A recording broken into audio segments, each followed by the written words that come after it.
যে ব্যক্তি সকাল বেলা 3 বার তেলাওয়াত করবে আউযু বিল্লাহিস সামিউল আলিম মিনাশ শাইতানির রাজিম, এরপরে সূরা হাশরের শেষ 3টি আয়াত তেলাওয়াত করবে, রব্বুল আলামিন ওই ব্যক্তির জন্য 70,000 ফেরেশতা নিয়োগ দিবেন যারা সারা দিন ওই লোকের জন্য মাগফিরাতের দোয়া করবে।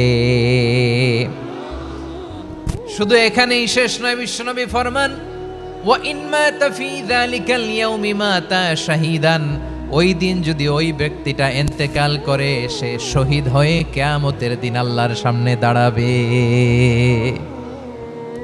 সকালবেলা যদি পড়েন 3 বার আউযু বিল্লাহিস সামিউল আলিম মিনাশ শাইতানির রাজিম 3 বার পড়ে সূরা হাশরের শেষ 3 আয়াত যদি তেলাওয়াত করেন, তাহলে আপনার জন্য আল্লাহ তাআলা 70,000 ফেরেশতা নিয়োগ করবে।